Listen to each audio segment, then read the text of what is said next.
Om Namo Bhagavate Vasudevaya.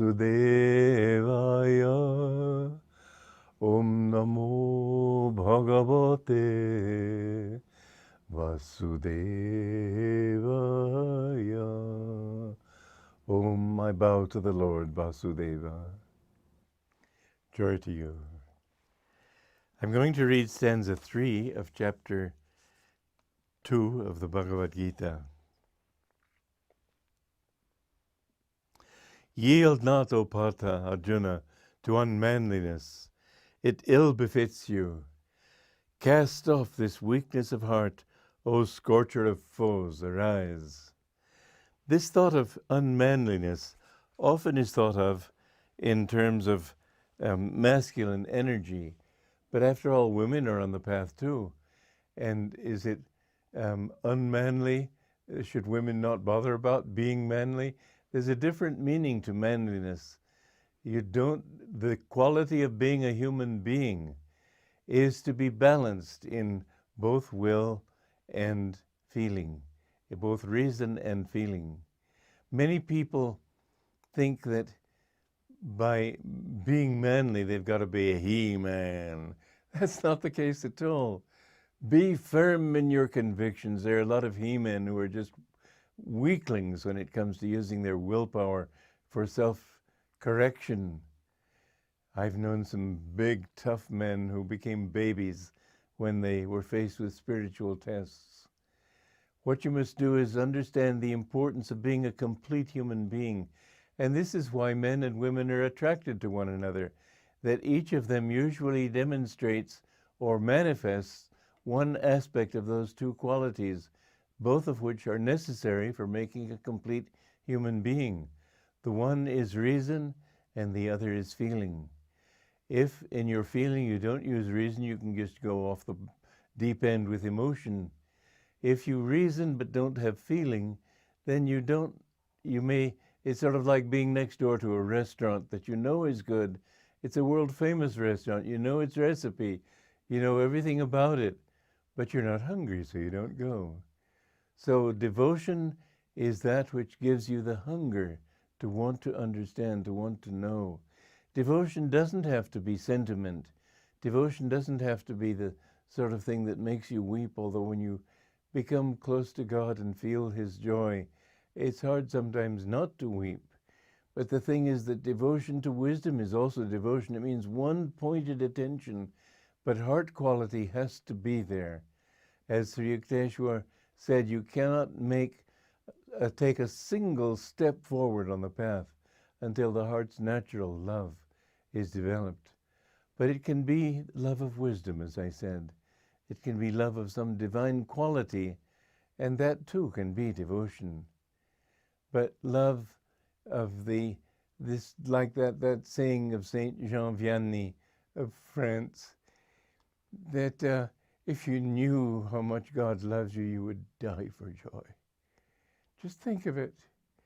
That's the kind of thing that Krishna was talking about when he says, yield not to unmanliness. Be a complete human being. Be firm.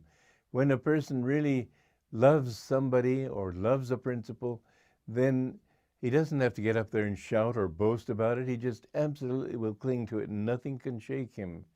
That devotion is what destroyed my doubts. That devotion is what one needs to soar in the heavens of spirit. And Krishna is telling Arjuna, in a sense also, he's telling him to yield not to unmanliness, he said it ill befits you. But this courage that he's talking about here is the courage born also of love. And you've seen many women they're not strong in willpower, but they're strong in love. And that love is what carries them through every test. Cast off this weakness of heart, O scorcher of foes, arise. So Arjuna is sort of sunk in his own, wallowing in his own misery at this point.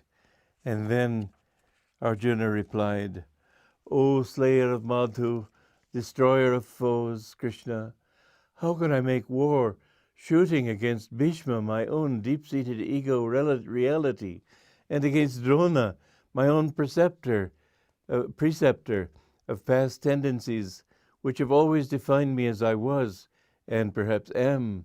These are all in brackets, I should add. How can I fight against those great warriors? They deserve only my respect and reverence. You see, the world teaches us to take pride in our individuality.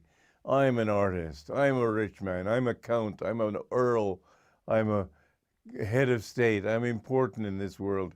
I remember there was one show, it was a Buddhist installation of, a Zen Buddhist installation of a high priest. And afterwards I was talking to a young woman outside, and I asked her name after a while, and she told me, and she asked me my name. I said, well, I'm Swami Kriyananda. She said, oh, but you're famous. I said, well, maybe, but why the but? She said, well, all the other famous people I've met, they seem important. I was very pleased at this, that I didn't seem important. I knew that what she meant was they didn't seem self-important. But I like that thought of not being important. Don't feel that you have any importance in your life. Don't define yourself. This is the whole thing. Our delusions are based on our self-definitions, and the tendencies that we bring over from the past, they're with us. We can't help it. I remember, I'm sure I was a writer in a past life, and even at the age of 9, I was writing dialogue for plays. And at the age of 7, I wrote a little something for school, and my parents both told me, you've put too many ands in there. Well, of course they were right, but how amused I was by my own reaction. I thought, who were they to tell me how to write? Here I could hardly spell, and that was an instinctive thing. These are things that we have brought over from the past, that we're natural at this and natural at that. And you will see that from early infancy, children have natural tendencies, and those tendencies define them as they are. There was one boy who was a bit of a bully. I'm afraid he was a cousin of mine. But his mother said to him, Eddie, don't you know that when somebody hits you, you shouldn't hit him back? Oh, but mother, I never hit back. I always hit first, thinking that this justified him. It may take him a few incarnations to learn the truth of that, and that there's no gain in hitting people. But it takes a long time to overcome these things. And these qualities that are our teachers, because they instruct us in what we think we ought to be in this life. And they're more powerful than our own upbringing. They come naturally to us. I remember my mother was working at her vanity mirror, which I have still in my own home, just as a memory of those days when I was a child.